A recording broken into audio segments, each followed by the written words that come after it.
Welcome to our explainer. I am so glad you're here. Grab a coffee, settle in, and let's just casually dive into the massive, completely mind-bending evolution of video games. Today, we're going on a journey that feels a lot like a mini documentary, tracing the path from the earliest, clunkiest computers to the stunning virtual realities of today. It's a fascinating story about technology, sure, but it's really a story about our brains, our communities, and how we play. I mean, seriously, think about it for a second. Have you ever wondered how we jumped from staring at a few glowing green lines in a 1950s nuclear research lab to getting utterly lost in massive AI-powered digital worlds? The leap is almost incomprehensible. But, it didn't happen overnight. It was this meticulous step-by-step evolution of hardware, software, and human psychology. It actually all started with bored scientists building tech demos. Back in 1958, a physicist named William Higginbotham created tennis for two on an oscilloscope, literally just to entertain visitors at the Brookhaven National Laboratory. It was purely an academic curiosity. But then, in 1962, students at MIT created Space War on a massive PDP-1 minicomputer. Early computer hackers absolutely loved it. That was the spark. It was the exact moment these brilliant minds realized computers weren't just for calculating missile trajectories, they could actually be incredibly fun. Fast forward to the 1970s, and that spark ignited a hardware boom that brought games right out of the lab and straight into the living room. Ralph Baer created the Magnavox Odyssey in 1972, the very first home console. It was basic, using these literal plastic screen overlays that you stuck on your TV. But around the exact same time, Atari released Pong into arcades, and it was a cultural earthquake. Soon after, the Atari 2600 popularized ROM cartridges, which was a huge deal. It meant you didn't just buy a machine with one game hardwired into it, you could buy an infinite library of experiences. But hey, before the living room completely took over, the golden age of arcades hit hard in the late 70s and early 80s. Arcades became the very first physical communities built around interactive entertainment. Teenagers gathered in these dimly lit rooms, surrounded by the neon glow of CRT screens and the crazy cacophony of electronic sounds, just pumping quarters into legendary hits like Pac-Man, Space Invaders, and Donkey Kong. It was the place to be. It's where you went to compete, to show off, and to hang out. Now here's where it gets really interesting. Beneath all those flashing lights lay a hidden psychology. These games weren't just fun. They're intuitively tapping right into our brain's reward system. Every single time a player beat a high score, cleared a tricky level, or rescued Princess Peach, their brain released dopamine. That's the neurotransmitter that reinforces behaviors that make us feel good. The game designers were learning, often just by trial and error, exactly how to keep us coming back for more. However, there is a dark side to this loop. It's what neuroscientists call the dopamine dip. After that initial rush of beating a level, your dopamine levels drop. So to get that high back, you have to play again. And you often need a bigger challenge to get the exact same chemical reward. It's a psychological hook that drastically increases the risk of internet gaming disorder. It literally makes it incredibly hard to put the joystick down, driving players to chase endlessly diminishing returns. And that unchecked growth leads us right to the absolute devastation of the 1983 video game crash. It brilliantly illustrates what happens when an industry grows too fast without any quality control. The home market was absolutely flooded with terrible, poor-quality clones. Everyone wanted a piece of the pie, but the games were practically unplayable.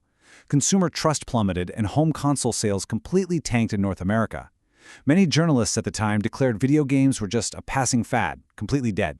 Well, spoiler alert, they were spectacularly wrong. Japan saved the day. Nintendo entered the Western market in 1985 with the NES. They introduced strict quality control, remember the famous Nintendo seal of approval, and rebuilt consumer trust. That set the stage for the 90s, sparking the legendary playground tribalism of the Sega versus Nintendo console wars. Nintendo had these rich, beloved franchises like Mario and Zelda, while Sega marketed a fierce, fast, attitude-driven rivalry with Sonic the Hedgehog. Friendships were literally tested over whether you were a Mario kid or a Sonic kid. Moving into the mid-90s, that 2D rivalry eventually gave way to a fundamental shift, the 3D polygonal revolution. Sony, a massive consumer electronics company with zero prior gaming experience, released the PlayStation. Alongside the Nintendo 64, they completely blew our collective minds. They brought fully 3D worlds, CD-ROM cinematic cutscenes, and unprecedented immersion to the mainstream. We were no longer just moving left and right on a flat plane, we were exploring deep inside the screen. And as it turns out, navigating those 3D worlds is surprisingly great for you. A landmark study by the Max Planck Institute actually had adults play Super Mario 64 for 30 minutes a day. The MRI results were absolutely stunning. They found actual physical growth in brain regions, specifically the right hippocampus, right prefrontal cortex, and cerebellum. Those are the areas controlling spatial navigation, memory formation, and strategic planning. Playing the game was literally building a stronger brain. And this isn't just theory. As the study's lead, Simone Kuhn, put it, this proves that specific brain regions can be trained by means of video games. Think about what that means. It opens up an incredible medical frontier. Because these games actively grow gray matter, researchers are exploring how they can be used to treat mental disorders where brain regions are reduced in size, things like PTSD, schizophrenia, or Alzheimer's dementia. It's a total game changer. Meanwhile, away from the living room consoles, PC gaming was fostering incredibly deep, complex online communities. While consoles focused on fast action, PCs really leaned into strategic depth and virtual worlds.